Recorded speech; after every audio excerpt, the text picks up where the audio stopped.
I'd like to change the order of my responses by answering first why I came to New Creation. During my last year of college at Wichita State, there we go, I became interested in intentional Christian community, read several books, and that Christmas break, I actually made a trip to Reba Place Fellowship. I learned about Reba Place and about New Creation in some books.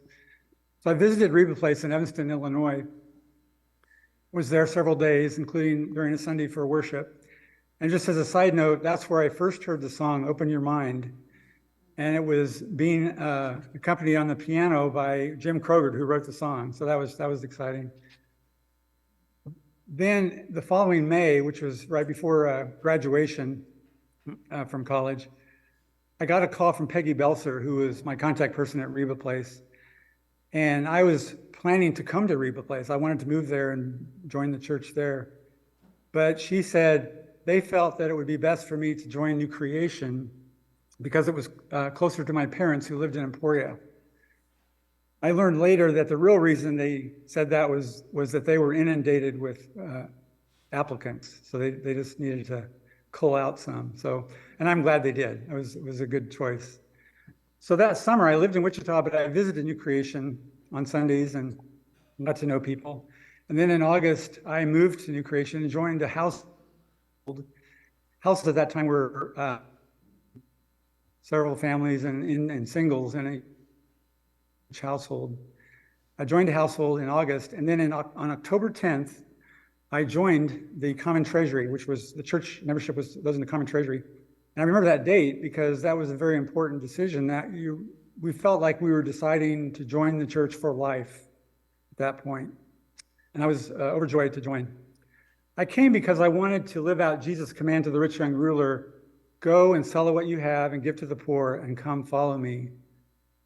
And I felt this was a way to do that. I came without any debts or without any money, basically, so it wasn't a big sacrifice. But I also was interested in what a faithful church should be like, and I felt this was a good fit for me. What is a strong memory from that decade? Well, I met Jeannie, fell in love, and got married. I should say eventually got married because it took 3 years. Remember, this is an intentional Christian community, so we had decision-making about just about everything. When you're having a common treasure, anything that involves money, you have to make decisions about it as a body, and we did that in a consensus model, as we do now. Every week, there was a members meeting, there was a small group meeting, and those of us in household usually had a household meeting. And those members meetings often went till midnight. So we were very caught up in the life of the church at that point. We also met each week, as I remember each week, maybe every other week, with our pastor to go over how we were growing in our walk with Jesus and things we needed to learn and grow in maturity. So by the time Jeannie and I got the go-ahead to date, we actually knew each other very well, including in our foibles. And because of that, we dated for 3 months, were engaged for 3 months, and then got married almost 44 years ago. So with that leads me to why have I stayed? Why do I stay at New Creation? Well, New Creation is my family, basically.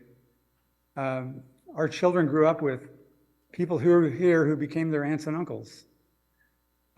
We both had jobs eventually that in here in Newton that we liked, and our relationships here are very deep and strong, and it's the place I want to be. As Peter said to Jesus, "Where else should I go?" Thank you.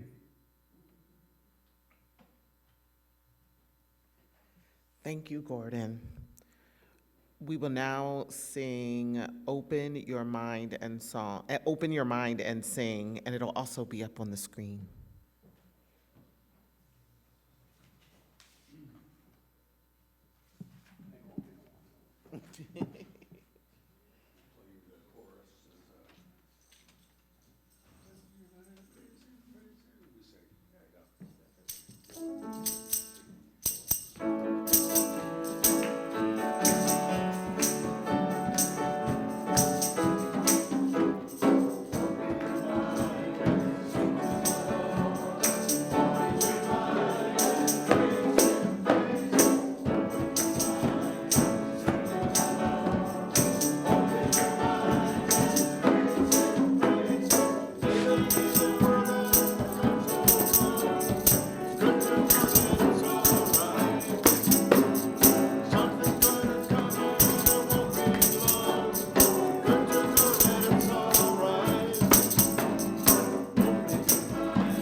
I keep forgetting. I wasn't here when it was settled that we sing it quietly so often and then we go loud. So change is coming upon us. So, and just so you know, the person who shared picked the song that we sing after they're sharing. So thank you, Gordon, for that one. So next we have Norm, who will take us on a journey through the 80s.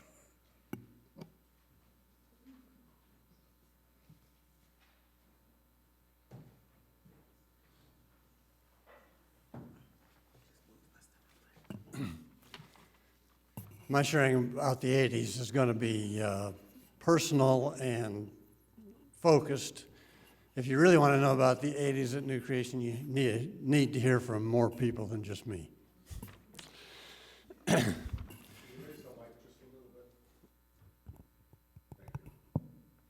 Okay. One of the things that happens to me in the fall when I get my hay fever and my ragweed allergy is my voice. I lose my voice. Now, I don't know why, but that's happening, so sorry. In the summer of 1982, Vicki and I moved with our 5 children. Some of you don't know our family at all. I'm sad about that, but Angela was in the 3rd grade, Tobin was in the 1st grade, Ethan was 4 years old, Nolan was 2 years old, and Edith was 6 months old in the summer of 1982. And we moved from Evanston, Illinois to Newton, Kansas. You might find some parallels between Gordon's journey and ours. This was a move from the intentional community and common treasury of Reba Place Fellowship to New Creation Fellowship. Our communities had a working relationship so that transfer from one common treasury to another was possible and pretty uncomplicated. If you want to know more about why we made that move, I'll have to have a conversation with you later to let you know that. One of the friends that we were saying goodbye to as we left Evanston was Jim Krogert.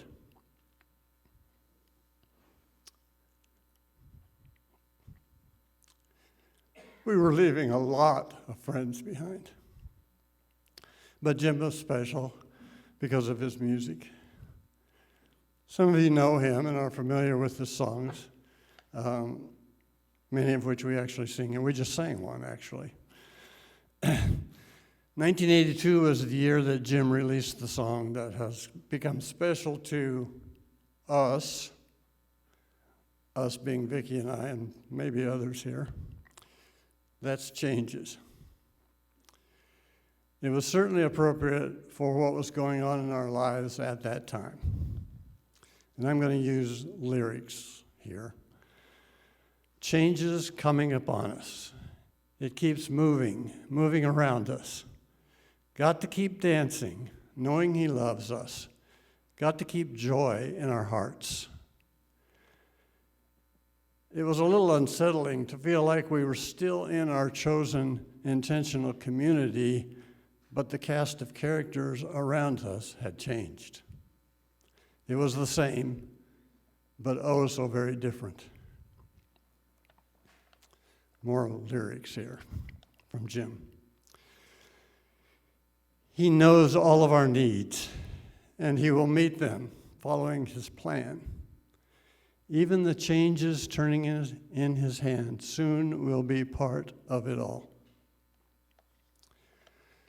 Little did we know the dramatic changes and upheaval that were in store for us and our new community in the next few years. Our systems and protocols for filing our individual income tax forms followed the ones established by the communities that we related to in Illinois and Indiana. However, what worked there did not work here.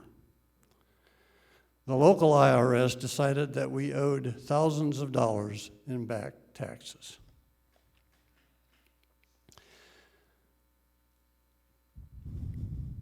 This, of course, had a devastating effect on our common treasury. We needed to sell houses, cars, get outside help from other communities to pay the tax bills.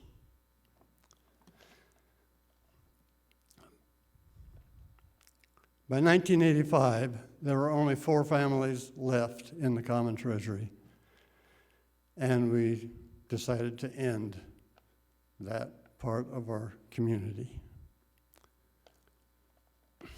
More lyrics. So we enter a new time. There are places where it's a hard climb, but there are faces carrying sunshine, warming our path as we go. I remember a dream that I had at that time that I often, almost never remember dreams, and I almost never remember dreams that are 40 years old. But I do remember this one. There was, it was Steve Schmidt, who was one of the leaders, and me, in a barren, ashen landscape, like a nuclear holocaust had just happened or something. I don't know what caused it. But Steve and I were the only 2 people left. My dream. One of the disturbing parts of that dream to me right now is that Steve and I were not, we weren't missing our families or our community or all the buildings in the town that had just disappeared. We weren't grieving those losses. We just stood there and looked at each other and said, what do we do now? End of dream. That's kind of the way we were. I don't know about dreams, but it feels to me like that was of a response, my brain responding to the fact that all of our things that structures and things that made us who we were felt like they were gone. So what do we do? Well, what we did as a community, not just Steve and I, we took up the challenge to be a church without a common treasury. Outside forces could take away our structures, but they couldn't take away our community. More lyrics. Sometimes we may be lonely. It's a hard job making us holy. But in the long run, there will be glory. Glory to rival the sun. When we sing that song, Changes, we actually go back and repeat. So we enter a new time, which to me is, I don't know if Jim wrote it that way on purpose, but that is a thing that happens over and over. We enter a new time. We're entering a new time right now. God used this seeming misfortune to set us on a different path.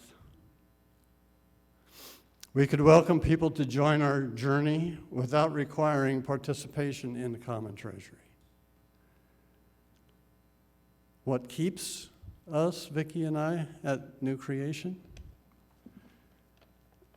Well, after 40 years, it might be inertia, I'm not sure.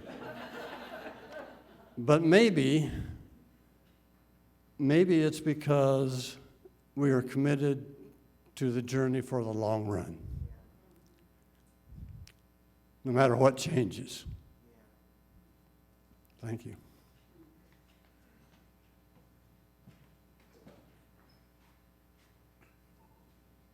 Thank you, Norm, for taking us through the changes and those transitions. We will now Norm, I think sing Changes. Sorry. Norm, I think you should come and stand with me for this song. That's fine. We'll take it. I don't either most of the time these days. You can can stand with your wife.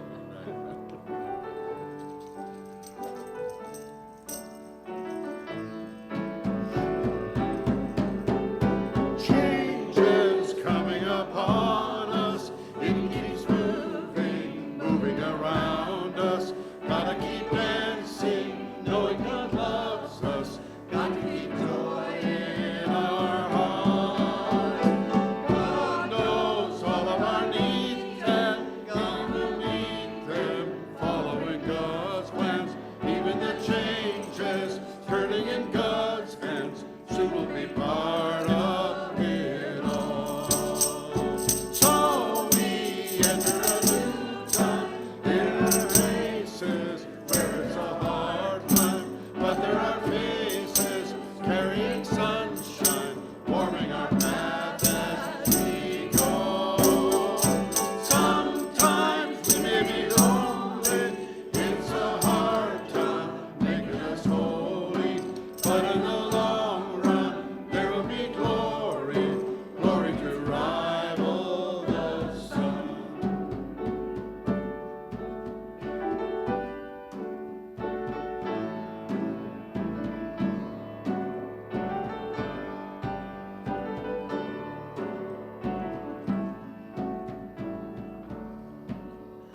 So we enter a new time. There are places where it's a hard climb, but there are faces carrying sunshine, warming our path as we go. Sometimes we get lonely, it's a hard job making us holy, but in the long run there will be glory, glory to rival the sun. Yes.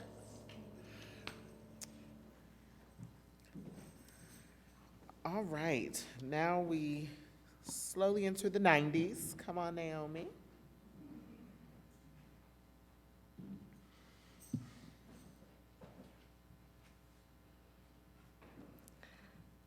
I recently listened to a podcast episode where the hosts were asked to find a story from the 60s.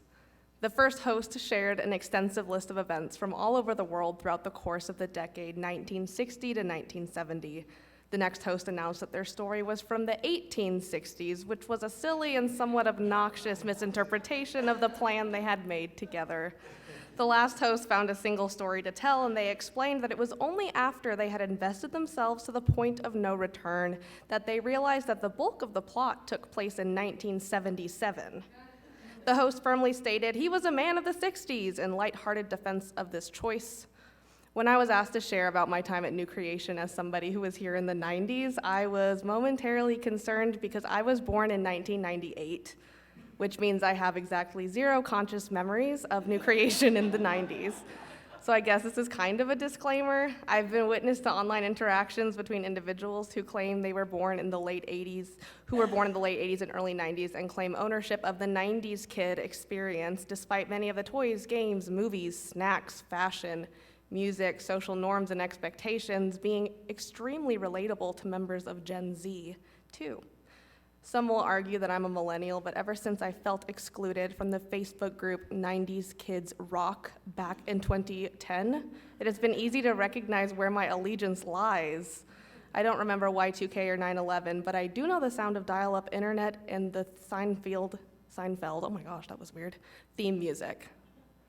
Like the man from the podcast, while my stories aren't from the 90s, the effects of that decade are what allowed these experiences to occur. So I don't know if these are my earliest memories of New Creation, but based on how vividly these snapshots live in my mind and how quickly they came to the surface when I thought about this topic, they may as well be. I love church retreat. I have always loved church retreat. Just saying church retreat makes my heart flutter because I surely talked about church retreat before I knew how to spell either word, and therefore church retreat was one long sound used to describe this wonderful time of year. My earliest church retreat memories took place at Morning Star Ranch, the most magical and beautiful sounding name for a place. I believe we had retreat there at least twice. By the way, I haven't fact checked any of this, so feel free to approach me later if you have other information. I distinctly remember getting to explore all of the different buildings, seeing all of the different options people had for places to sleep, and the exhilaration of being able to play outside in nature, specifically in nature. Once I was playing with some other kids and we found a bunch of goats that had come down the hill through a gap in the fence, or maybe the fence was open. Either way, I remember thinking, ooh, this wasn't supposed to happen. These goats went down the hill and into the tennis courts, or some type of human-made space that had become overgrown and really gave Air Bud abandoned basketball court vibes. So there's a 90s reference for you. I knew I better not climb up that hill and see where they came from, so instead we did everything in our power to keep the goats from leaving, knowing soon our parents would be alerted to the situation, and I couldn't decide what was more fun and exciting, more time with the goats, or getting to see the look on these adults' faces when they realized we found goats. Knowing the way my mother keeps an eye on us, I bet this whole thing happened in less than 3 minutes. Another thing I remember from retreat at Morningstar Ranch is the adults doing some type of icebreaker, team building something or another, and how delighted I was with the laughter and apparent joy, which I now understand was probably the sound of adults outside of their comfort zone. I'm glad I wasn't an adult for that. The holding hands, walking across little circles or hula hoops was really fun to watch, and I hope you all thoroughly enjoyed that. One year I was crushed when I found out we would be having church retreat elsewhere. But then again, I still, 20 years later, hurt my own feelings on a daily basis just thinking about the passage of time. So many of my memories are laced with whatever painful nostalgia I was experiencing at the time of the memory. I suppose this is a good thing that many of my childhood experiences, including those with New Creation, were so rich and safe and good that I became overwhelmingly sentimental to the point of homesickness. So, to the question of why I've stayed at New Creation, the very essence of New Creation feels as much like home and family as my actual childhood home and family. In fact, the way I physically feel when I am with New Creation is complete security, and I don't really get the agonizing nostalgia that I used to. I've observed and experienced New Creation for long enough that I know it isn't something that can be taken away from me, like I sensed as a child with little agency, watching families come and go from this congregation, wondering if this would be the case for me and my family. In general, I try to avoid things that make my stomach hurt and continue engaging with things that make me feel seen, trusted, and believed. So based on this self-assessment, I've had no reason not to stay. Thank you. Sorry, side note. I forgot until this morning that when I was working at Newton Etc. shop, I found this shirt from Mennonite World Conference Assembly, 1990 in Winnipeg. I have no reason to have this other than it was like 25 cents. And I thought, wow, perfect day. Thank you. Perfect day indeed. We will now sing Jesus Loves the Little Children. And Naomi, if you want to, you can come back.